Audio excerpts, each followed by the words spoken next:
Hello. Hello. Hello. Oh no. It's gotten weird again. Hello. Now it's gotten creepy. Hello. Hello.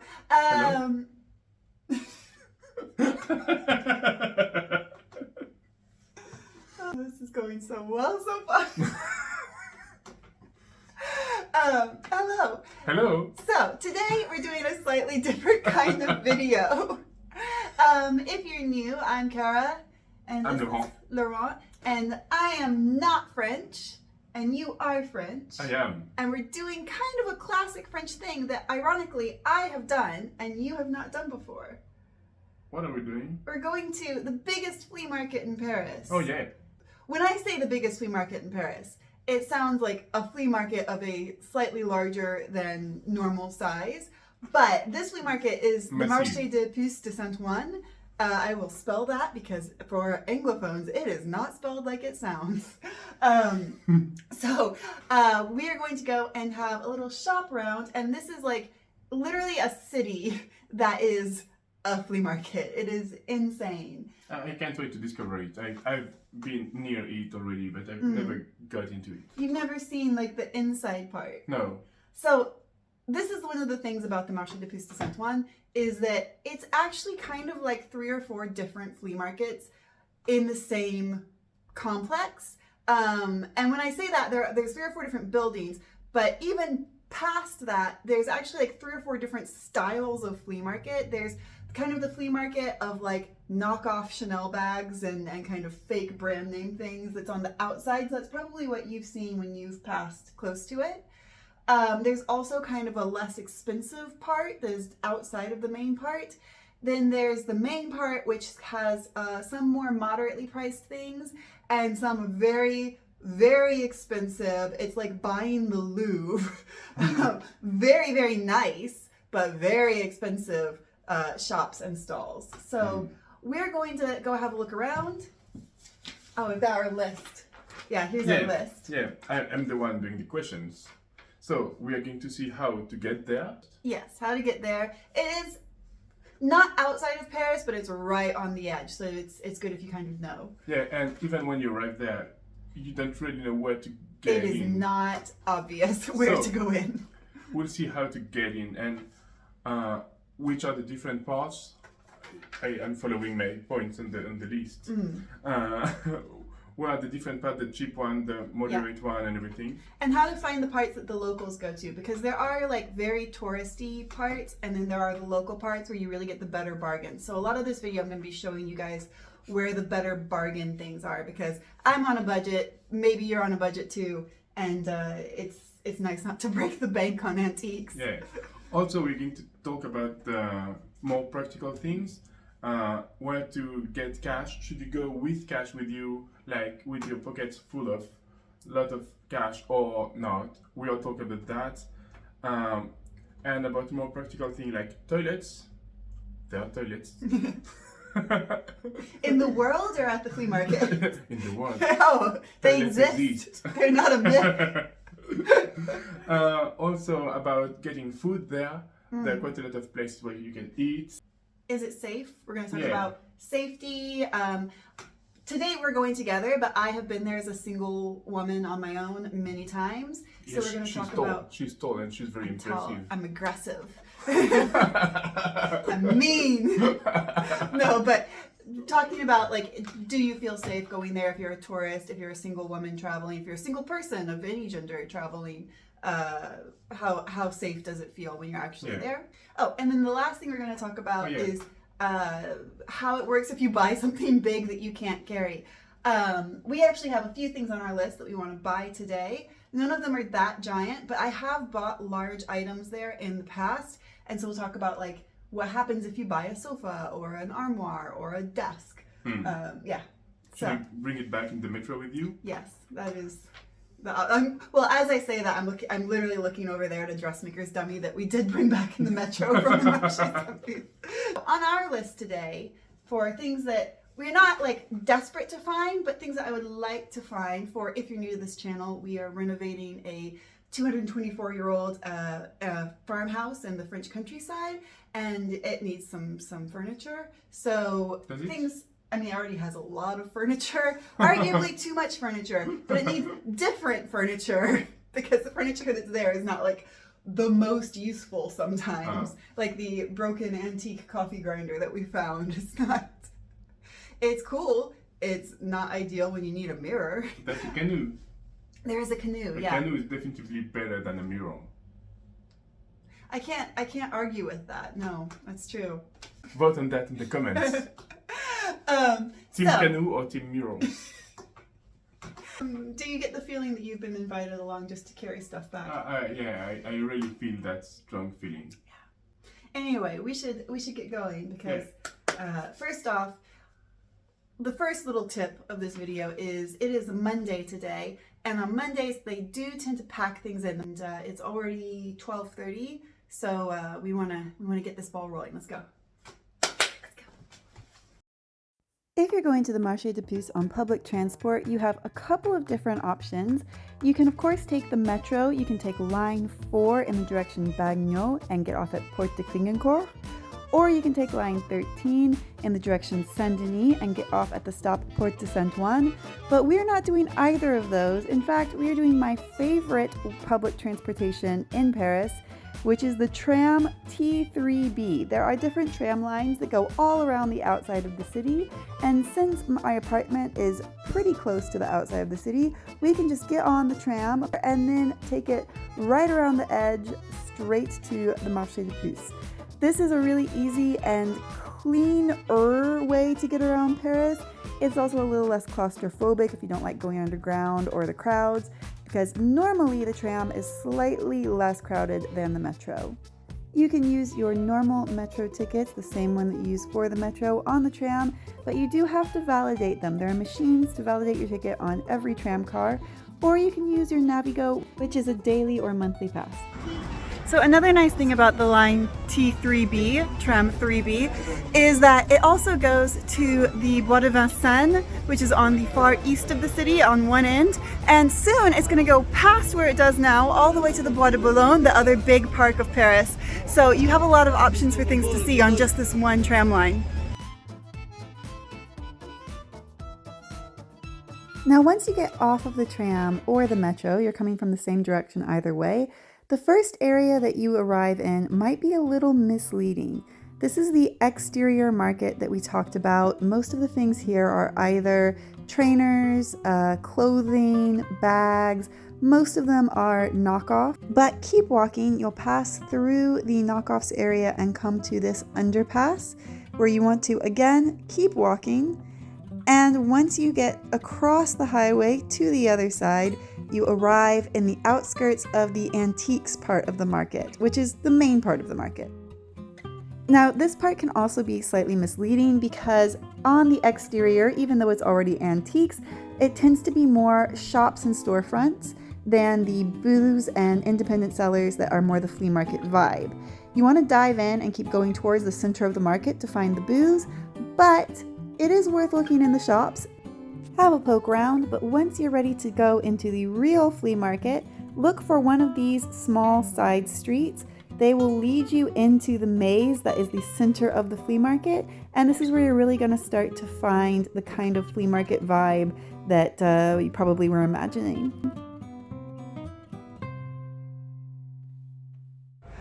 Look at the beaver.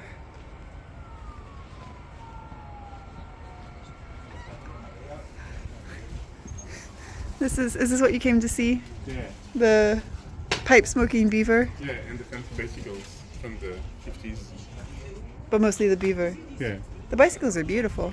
Yeah, they are.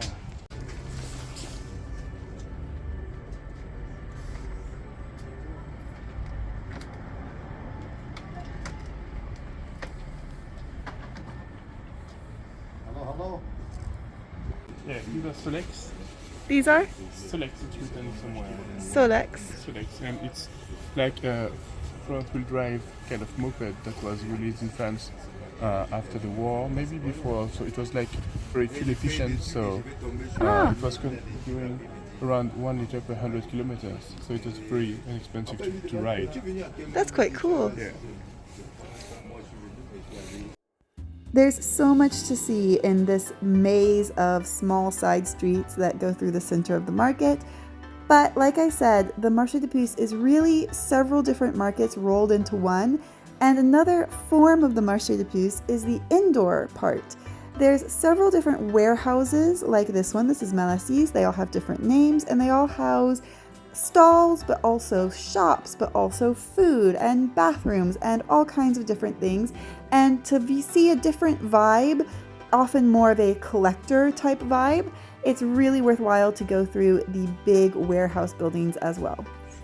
So one of my tips to keep on a budget in the Marché des Puces is to try to stay on the street.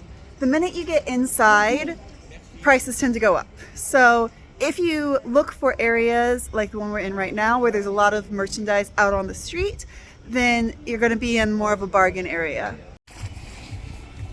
Oh, oh, what a sweetie. What do you think of this? Oh. This. Oh, it's cute.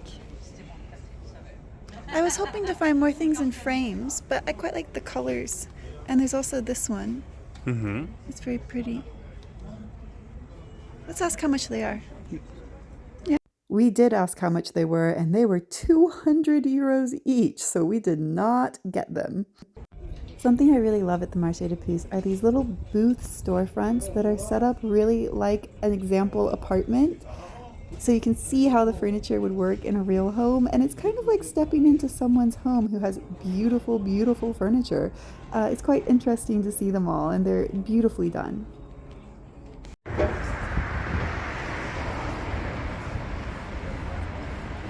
We're going to talk about toilets. Very important. There are free public toilets in the market. This is the most accessible. This is the Marché Dauphine, and the toilets are just inside the front door. Follow you.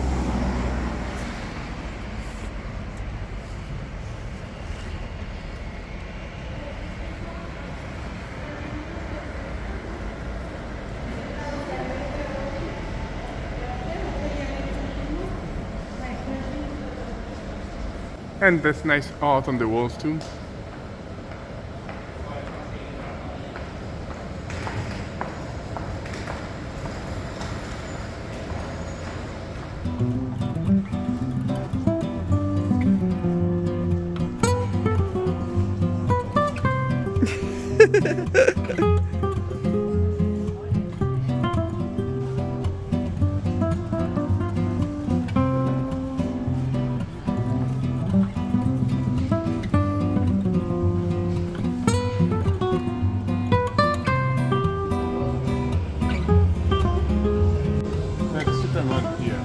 Very tall.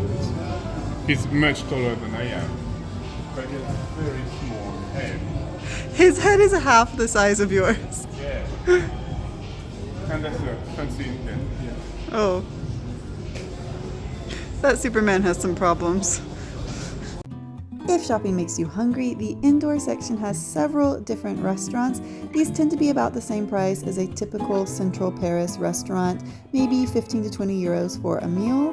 But if you're looking for something cheaper, maybe without the picturesque seating area, there's another option. It's a staple of French fast food, the kebab shop.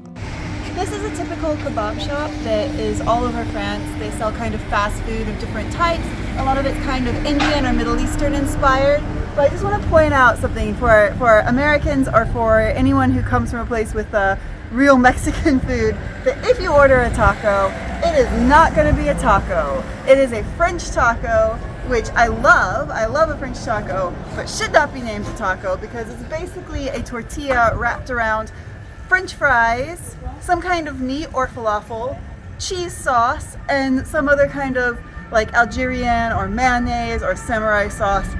Not a taco. Be prepared. So this is one of the most expensive parts, but you can tell because there's a red carpet. But it's definitely worth a visit. Even if you're on a small budget like us, it's nice just to see the different stalls here because really there's so much variety and there's really a lot of things worth seeing. So even if you're not planning on buying anything expensive, it's worth a walk through.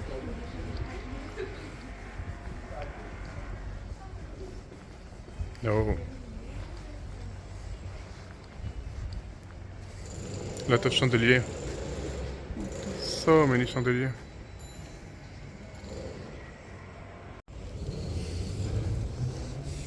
Stalker. He's cute. Stalker. But if you turn off of the main red carpeted part and come down one of the little side alleys to the parallel hallway that is running just on the left of the carpeted part, then it's a lot more affordable over here. It's still not the cheapest, but there's a lot more budget options in this area. In this market also there's a secret toilet. It's a little bit hidden. It's behind all of these leaves and ivy here, but if you go in, you'll see the working toilet just there. So that's another option. This is becoming just a map of toilets. It's a virtual toilet map. Here's a full dentist chair. And what do you need with a dentist chair? What do you need with a dentist chair? I don't know. A parrot. Oh yeah, of course. So what do you think so far? It's quite Yeah. nice. For now, of what we've seen, the prices are a little higher than what I would have expected. Mm-hmm.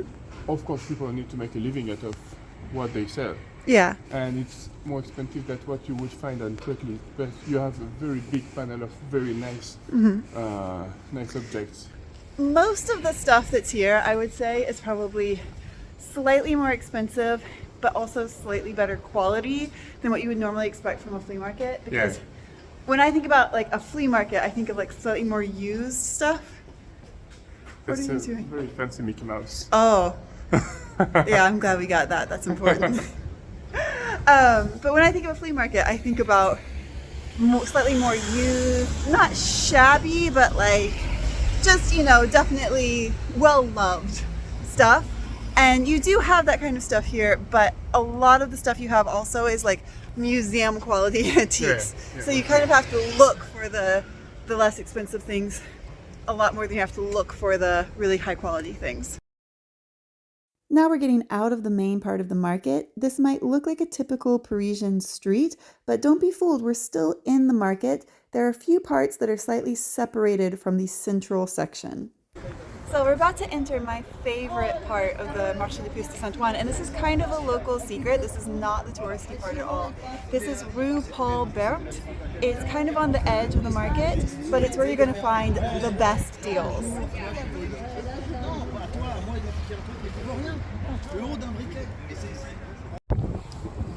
Casual deer feet, and the guy with the best mustache ever. And the deck. And a duck.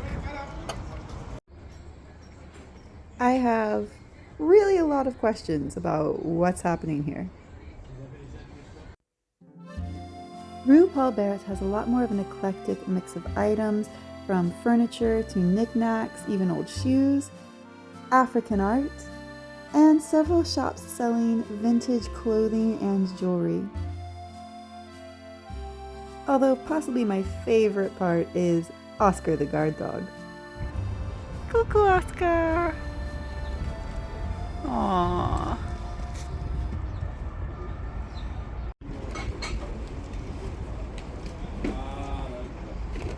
Ooh, it's for drinks. Yeah. I like it. Fancy shoes too. So, we're a little hungry. Yeah, it's almost 3. Yeah. Yeah, it's 3. And we are starting to be hungry. And also I'm carrying a mirror. So we made one purchase so far. Yeah. And I'm very happy with it, but we'll show you later because I don't want to take it out of the bag right now just for mirror safety. Another thing I wanted to talk about with the Marche des Puces is, does it feel safe, especially when you come here as a traveler on your own? Maybe you don't speak the language, maybe you're a woman by yourself, maybe you don't feel quite as secure as you might. So does this feel safe, like a safe thing to do as a traveler? I personally have never had a problem here. I do put on my like city girl walk when I come here, of like I walk with a kind of a pointed attitude, like I know where I'm going, and I make sure to be aware of my surroundings. Of course, you also want to think about pickpockets, because like anywhere in a major city, they do exist. I would suggest bringing a limited amount of cash. I bring about 100 euros in cash with me, because you don't want to have a huge amount of cash. It's never a great idea in a big city. But also, you don't have to go to the ATM if you want to buy something for 15 euros. So I bring about 100 euros of cash with me, and I put it in an inside pocket, so maybe inside my coat, or somewhere that would be harder for a pickpocket to reach. Like this, I've never had a problem, and I try to stay aware of my surroundings. So I think it is quite a safe thing to do. And it depends, of course, also on what part of the market you're in, because obviously there's quite a wide range of different levels of security in different parts of the market. If you're in the Louvre section with the incredibly fancy stuff, you're probably pretty fine. And if you're kind of on the outside, it can be a little bit more sketchy, but it just depends where you are. And also there are a lot of security guards. There are a lot of security guards, that's true. We've seen, 3 or 4 security guards More today. than that. More than that. Yeah, so... It's quite self-regulated too. Yeah, and I think it's something that you shouldn't be really necessarily worried about if you're coming as a solo traveler. Speaking of cash, there are several ATMs in the market area, so if you make lots of purchases or if you buy something expensive, you can top up your cash. In the meantime, we have spent our allowance for the day, and we're getting a little bit tired, so we're going to head home, do a recap of what we learned, what we thought today, and show you what we bought. So we've returned home. Yay! It took us about maybe 4 hours. We went through most of the market, and we didn't really like stop to look at everything. So you definitely could take a full day to do kind of the whole market. And if you really want to search for something specific, it's going to take you longer. But 4 hours was a pretty good amount of time. Yeah, and some of the shops were closed. And some of the shops were not closed. the shops, but the places to sell were closed. I don't know why. I think because it's Monday, not all of the shops open on Monday. The market is open, but probably there are a few that are like, well, it's the end of the weekend, there's not as many people around, we'll stay closed today. We did, however, make 2 purchases, but before we show you what we bought, I'm just going to ask Laurent, what did you think overall, as someone who has not been there before? Well, I really enjoyed it as an experience, like kind of street art. I would say street art experience. Like, it's a very nice place. You see a lot of nice things, and things you didn't even know that existed. I really enjoyed it. It was very different from what I expected. I expected to be like very messy, like a lot of things all mixed together. And it was actually a lot of places where it was really kind of museum style.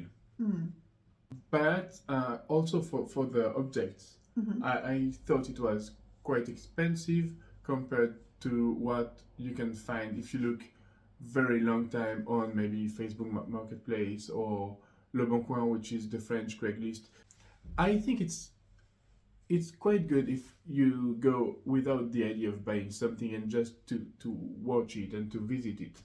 I also think it's good if you're really looking for something very precise, and you can really look for a large variety of choices of furniture, of chandeliers, of mirrors, of like a lot of different things. But you're not going to get the best deal. You're probably not going to get the best, unless you're very lucky. Yeah. But probably you're not going to get the best deals. But speaking of deals, in the end, we did buy 2 yeah. things. Shall we show what we bought? And I think we did actually get pretty good deals. Yeah. So the first one was, we said we wanted art, and we got upside down art. It goes this way. So this is an original watercolor that was on the Rue Paul, so the kind of bargain outside part that I showed you guys. And this was 30 euros. And I think this is really nice because it's exactly the kind of thing that we need for the stairwell in the farmhouse. And it's nice colors, it's nice watercolor, and I'm very happy that it's an original piece, which is very cool. So very happy with that. The second thing that we bought was this mirror. Yay, there's the camera. You can see. Behind the scenes. Behind the scenes. Costume edition. So this mirror is probably going to go in one of the bedrooms because we need a mirror of kind of this size in each bedroom. And I really like that it's round, which is like a little unusual. And I also really like that it has these little rose details. So that's very nice. And this was 40 euros. So altogether we spent 70 euros. Yeah. And I think we did pretty Double good. Cara. That's double Cara. Oh, it's magic. These were both from the Rue Paul bargain area. I think if you bought a mirror like this or a painting like this in one of the more expensive areas, it would have been at least double the price. Yeah, at least. Yeah, so it's a really good area to know about when you're visiting the Marche des Puces. Also, I might have said earlier that I was thinking that things like services, like food, things like that, are expensive, but it's the biggest antique market in the world. There are 5 million of visitors every year. Mm-hmm. We have been googling a little since our first video, and it's like really a massive, major touristic place in France near Paris. I think I've read the 5th most visited thing. Even just walking around today, we heard a lot of different accents and a lot of different languages. Yeah. So really, I think most of the patrons who come there are tourists. So that may be one of the reasons why it's a bit more expensive. Yeah, but I really enjoyed it. Yeah, I did too. It's definitely worth doing. However, if you want a really good deal on some nice antiques in Paris, I much more recommend small antique shops or brocante shops. Like there's actually one on this street that probably at some point I will do a little video visiting that shop. It's a little hard to catch when it's open, but it is actually a really nice shop with some really good deals. And there's also in Chartres, which is just a city that's about an hour outside of Paris, there's a really great brocante that happens once a month that I am planning to go to sometime in the near future. I already have one video visiting that, so if you look back a few videos ago, there's a video where we went to that, but I'll do a more in-depth video about the next time I go as well. So if you want to see those things, you should subscribe to this channel because they're coming up. Also, I think we're going to do a few more Paris-centric videos in the future. Like, we're going to keep doing things at Everdeen because obviously Everdeen, the farmhouse, is where all the action is. We're doing a lot of renovations down there. We're doing so much progress, and there's a couple of big progress things that should be happening very soon. So obviously there's going to be a lot of videos from Everdeen still happening, but also I'm going to do a few more like kind of what to do in Paris kind of videos like this one. So if you're interested in either of those things, please do subscribe. It's really supportive. It really helps the channel. It really helps me. It's, you know, it's kind of supports the channel in a way that is totally free for you guys. So please do like and subscribe. And with that, I think we should maybe sit down and have a little glass of wine. And I'm happy with that. I like that plan. Yeah. All right. And we'll see you guys next time. Bye-bye. Bye.